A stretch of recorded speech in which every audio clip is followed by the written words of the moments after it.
Hello, peepsters. What is poppin' in Salem? Everything and everybody. Last week, and it looks into this week as well, we have seen a lot of our favorite characters come back. We've seen Eve and Ava, and I called Ava Eve as well on one of my videos. Don't get your butt in a knot about it. So this is what's going on. So we start off this week. Chloe opens the door, and who does she see? One of our return characters, Phillip, who has came into town for his father's funeral, or he hopes to, be here for his father's funeral. So she faints because, they presumed him dead. And if you don't remember what happened to Phillip, he was so jealous of Chloe and Brady that he framed Brady for murder. Oh my God, he threw his leg in the river. He put blood all over some things, left a watch where Chloe would find it, and Brady went through hell over it, so naturally Brady will be super pissed off. He explains everything to Chloe and how he has been in a mental institution because he was just losing it. He was out of control, and that's what love will do to you. So, after she recovers and he talks to her for a while, she does forgive him. He knows that he has to stay hidden or he's probably going to go to jail. So she ends up hiding him in her bedroom. Xander comes home, and Phillip had knocked something over in Chloe's bedroom, so she told him to come on out. And he was like, beside himself. But Xander knows he's back. Probably a lot of people know he's back now. I don't think Kate knows. Yet. But she's ticked off, of course, and her and Phillip spend a lot of time together. He wasn't going to stay there originally, it didn't look like, because he knew Chloe was mad at him and he was getting ready to leave. And he opened the door, and who's standing there? Brady. So at first he's hugging Brady. He knows that he thinks that Kristen has had him captive all this time, and he gets all excited because he can use that information to get Rachel back. That's right. And sadly, he finds out the truth, and he punches Phillip, punches him right in the face. And, he's like, I'm going to the police, I'm going to put you in jail, and Phillip says he understands that, But Chloe's trying to talk him out of it because, he was mentally ill at the time. In case you haven't noticed, what is that? In case you haven't noticed, there's a lot of mentally ill people in Salem. And there's a lot of mentally ill people in probably our neighborhoods as well as that we don't know about. I've always believed that everyone suffers depression at some point. Sometimes it's just situational. Crap, I didn't get that number before I started. Anyway, Kayla has to tell Marlena and Eric. Marlena that Eric lost the baby because Marlena was getting ready for the baby shower. Sean tells Marlena he's done with therapy because he is spiraling down.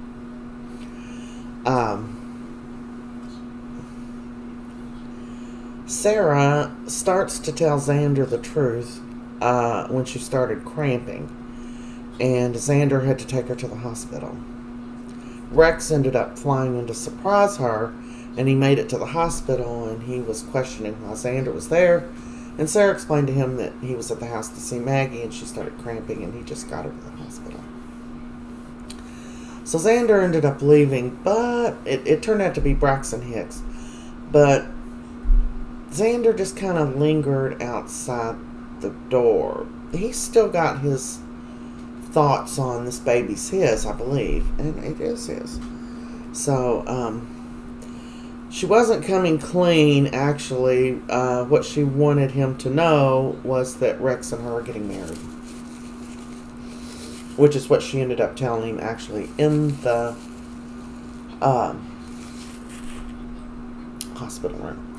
We move on to Tuesday, August the 29th. Now, other than the things that I cover, there's always memories of Victor floating through. Tuesday, August 29th.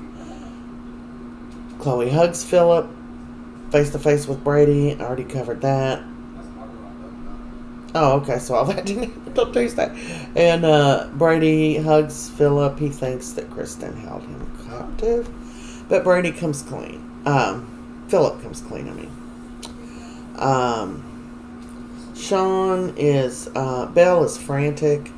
She tells Marlena, you've got to tell me what Sean's been telling you in his sessions. I'm worried. I'm so worried he's spiraling. I'm worried something's going to happen to him. So, Marlena breaks her confidence and confides in Belle. And they're both worrying about Sean, and she has to tell Belle, of course, that he quit therapy. So that's not good. Belle is frantic. Marlena is trying to comfort her. And Sean eventually asks for help. And Marlena wants to put him in like a 24-hour hold. Now, in all reality,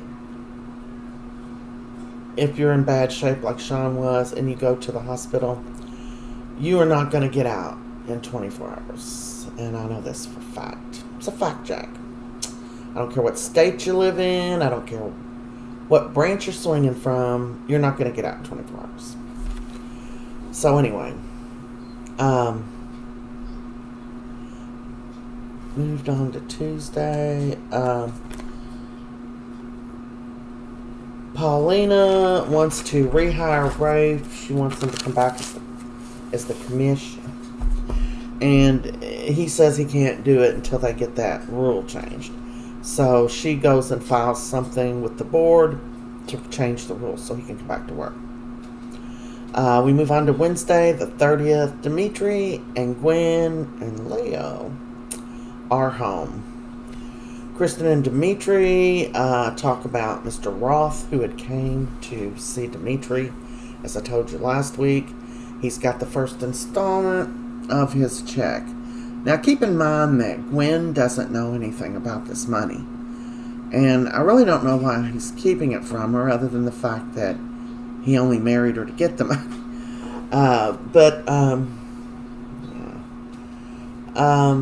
Stefan and Gabby, they're on to him. They're playing 20 questions with Rachel. First, Gabby did it, and then Stefan ended up doing it. They know they figured out already by Rachel's answers, because she said, when Stefan was questioning her, she said, does that include sleepovers? So they figured out that Dimitri has got a side piece, and that's their words, not mine. And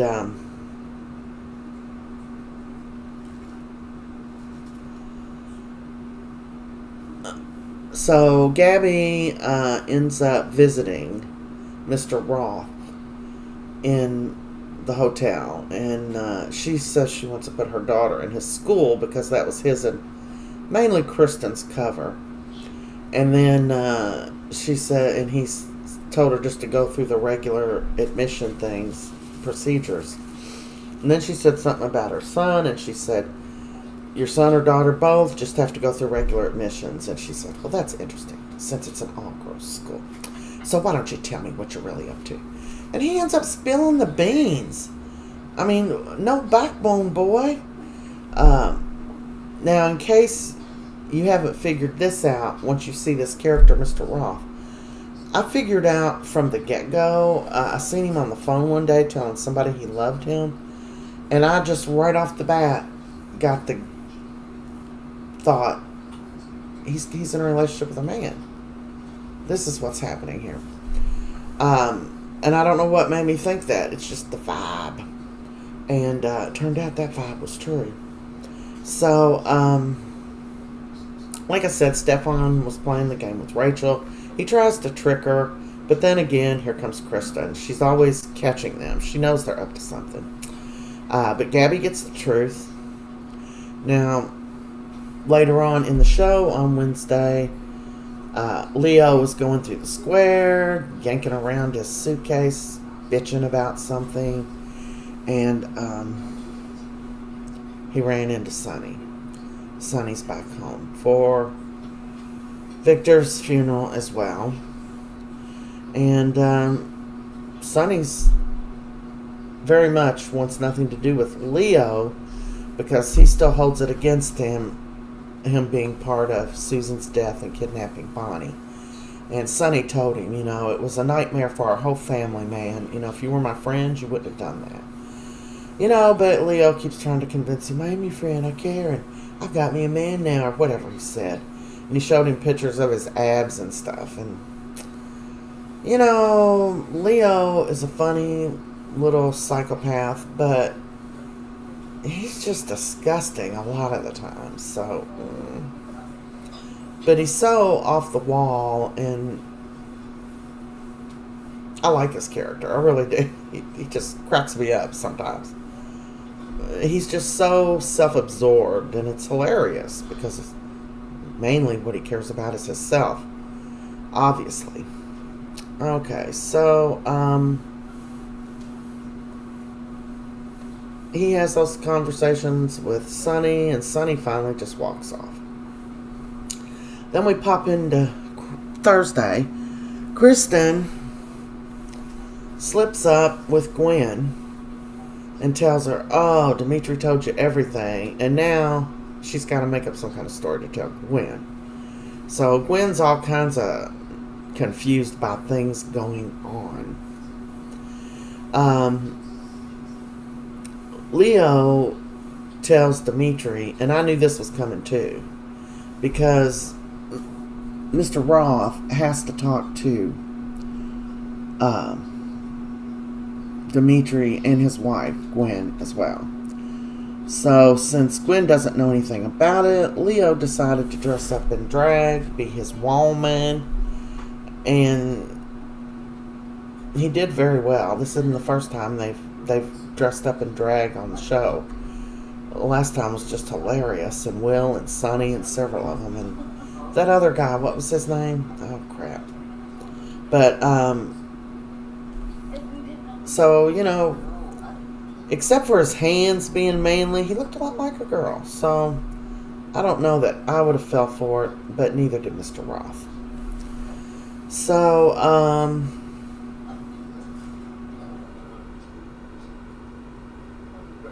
now, Gabby and Stefan, they know that Dimitri has a side piece. Their words, not mine. And they're trying to figure out who it is. And Gabby's pretty sure it's a woman. But Stefan is downstairs talking to Gwen, oh no. He was standing guard outside their door because Gabby went in to search Dimitri and Gwen's room for clues. And Gwen was talking to him, and she told him about how, I don't know how it came up, but she did say something to him about how Leo just showed up on her honeymoon. And then it popped into Stefan's head. It's not a woman. It's a man. His side piece is Leo. So Stefan figured it out. Now they are going to probably blackmail him for money. They might blackmail him for all of it. Don't the Damaris have enough money? That's what I'm wondering about Kristen. I want my cut. You're demerit, girl. Don't you have unlimited cash over there? I mean, I don't get it. You're either rich or you're not. So, that's what's going on there. It's really kind of funny. I enjoy Gabby's character so much. I'm going to miss her. Xander. Okay, so it was Thursday when Xander actually finds Phillip in the apartment. And Belle talks to Brady and begs him to not press charges on Phillip. And he's like, Belle, because he's wanting to press charges. He ruined his life. And Belle says, but he wasn't in his right mind. And with everything going on with Sean, Belle is more sensitive to mental illness. And it's a serious problem in our country. So, Brady has been telling everyone he's going to think about it, but he told Belle, okay, he probably wasn't going to do it. Brady did have a conversation with John today, Friday, about it, and he understood. Brady said he just wanted, it's not what his grandfather would have wanted. And he wants to do something that would make his grandfather happy. So that was sweet. Everybody that's related to Victor is dealing with guilt and everything. He was mean, but they loved him. Alright, so we move on to Friday, today. I just feel so airheady today. I don't know what's up. But, Dick Van Dyke is on the scene.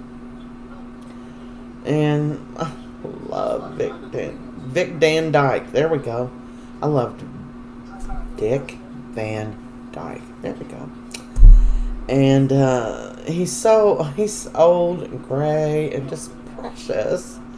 The way he was flirting with Kayla and Jada, and very respectively. And I would just be willing to bet that he's a big flirt in real life. That the personality that he has on there is indeed his real personality. He's just the lovable guy. And seeing him aging like he is, it just reminds me that I'm old. I don't want to talk about it. Okay.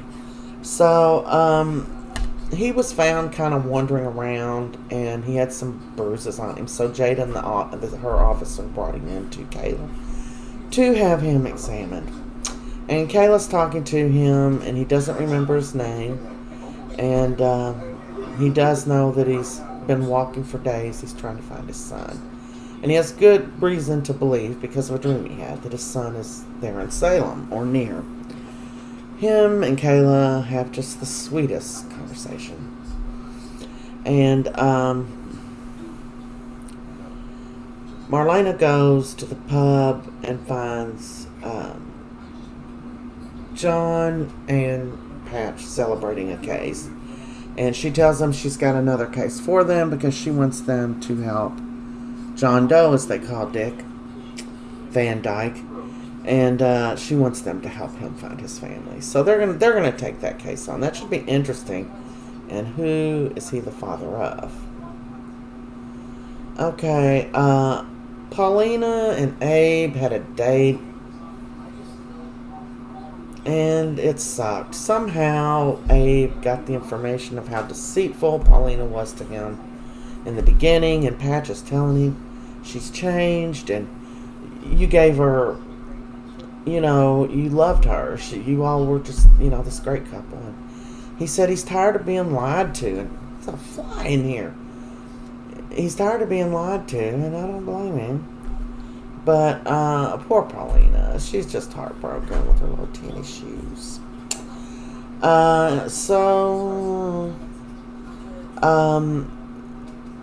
She goes to Rafe and Jada's apartment or room or whatever the hell they call those. I guess they're studio apartments on top of the pub. Seems like they have a lot of them because there's a whole damn community up there.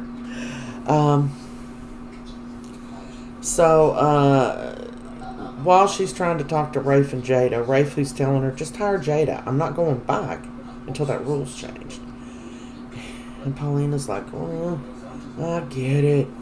And while she's talking to him, she gets a text that they have decided to keep the rule but go on a case-by-case basis, which is what Paulina asked for. So Rafe is reinstated. He's the commish. And he's going back to work. Belle talks Brady into not pressing charges against Phillip. Sean is feeling so much better after 24 hours on holding. That's probably not true. And he's going home. So Marlena said, the doctor that examined him, she thinks it's okay for him to go home. He's wanting to get back to work. He apologized to Jada. They're on the good. And Belle just says, no, you can't do that. Now, there was a way that Sean looked at her when she said that, and I am not convinced that Sean Douglas, is out of the woods. And I'm going to do a video about Sean and suicide in general and how it affected my life, my children's lives. And I have some tips for people if you have a child and what to look for in your children. Very important things. So I am going to do a video about that because Days of Our Lives gives us the impression that Sean is suicidal. And the more I think about it, I don't think there's ever been anyone commit suicide on Days of Our Lives. One reason probably being it is generally, most of the time, a violent way to die. And, who wants to see that crap? It's just depressing. So, let's see here. Abe and Paulina. Poor Paulina. Abe decides he's going to give it another go. So, we're at the end of the show, and how many minutes have I been talking? Oh, good, only 22. We're at the end of the show. Brady gets a knock on the door. I'm thinking, I bet it's Kristen. And he opens the door, and it is Teresa. Welcome back, Jen Lilly. I love this girl. And I can tell you something about her. She's very interactive with her fans, or she used to be.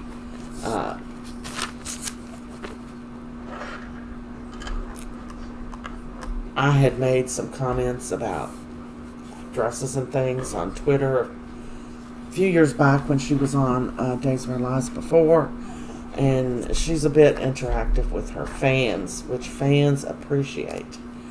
So I love her. And Rachel Melvin's supposed to be coming back, Chelsea, and I love her to death. I also interacted with her a few years ago on Twitter because I saw her in this just hilarious, hideous movie.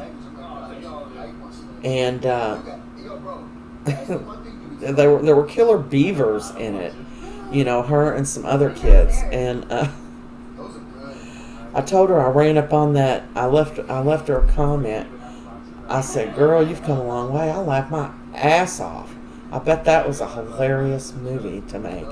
And she commented back to me talking about the movie. And she wasn't really too keen on anybody seeing it. And had I not just... It's supposed to be like a little bit of a horror movie. These kids are attacked by beavers. Killer beavers. And it's just so funny because the beavers do not look real. It reminds me of the killer tomatoes when the people are in the water and somebody's just throwing tomatoes at. Oh, it was hilarious. But she was very interactive about it. And her and Jen Lilly both were good about liking things if you post things on their profile. So I love the people that interact with their fans. That makes me like them much more. There are people at Days that don't ever interact with fans unless it's a fan event or something they are being paid for. I'm not going to tell you who they are. You've probably already figured it out if you've ever tried to talk to any of them. I generally don't. I mean, I'll like stuff or maybe leave a little comment. I never expect any of them to comment back or anything. So it's a real treat when they do, especially if you're a fan, such as myself. So that's it for this week. I am going to do a video about Sean, and so look for that. And I will see you all in Salem. I will see you next week, peeps. Well, probably soon. Have a great weekend. Don't drink and drive.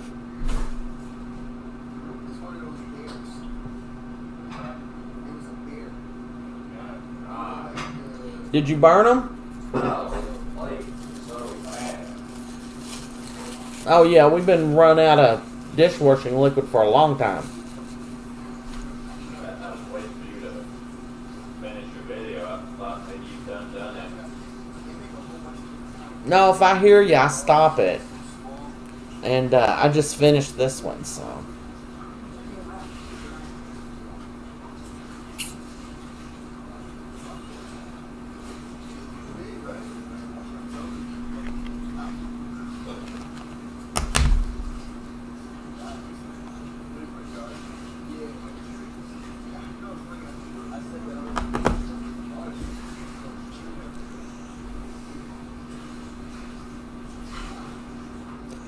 I'm getting ready to do another one though, so.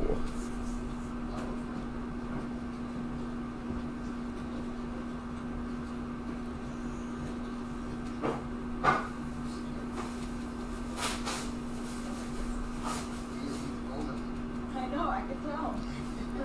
You don't smell the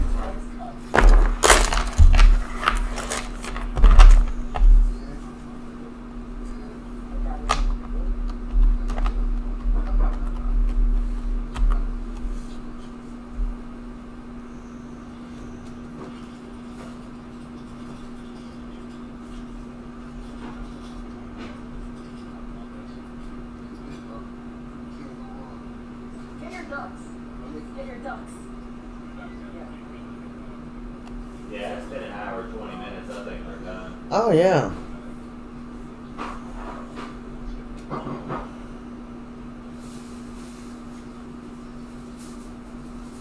you really only need to cook it like 30, 45, but I noticed before you got in there, Yeah. the more it takes, I had 3 good pieces in there. And the aluminum foil seems to make it take a little longer. Yeah.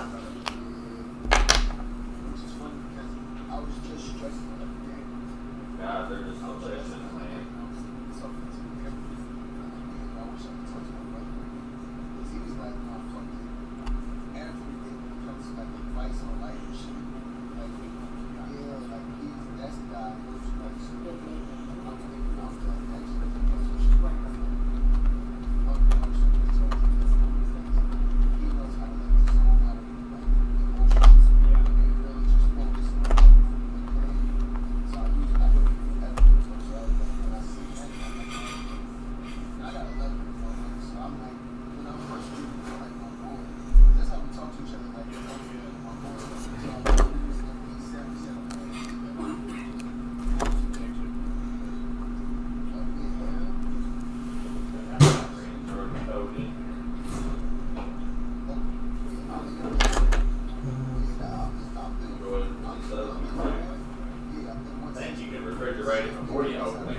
Knock yourself out. I got some left. I'm just saying, for the other ranch, I always wait until after I open it to refrigerate it. But you can refrigerate it before you open it. Yeah, you can. And then just open it. It's just sealed, so you don't have to refrigerate it.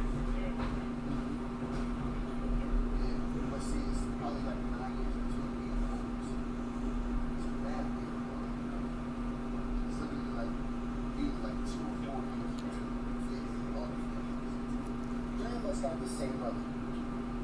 3 of us got the same mother, and everybody else got different mothers. But like, we don't consider each other half brothers. Yeah, like we grew up in the same houses. Like whenever I go like anywhere out of state, where like my brother and mom live, like I can go straight there and my brother be there. Like we actually like there's weird things like we like. My dad was like wasn't around, so like when we were older, my dad was my sister. My brother's mom. My dad was married here, so So he was just moving with them, so he got like mad close to us, but like, I feel like I got left arms.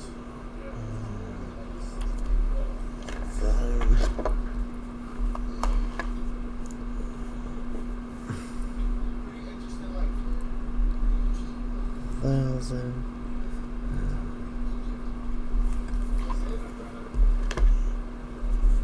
Are you oldest or youngest?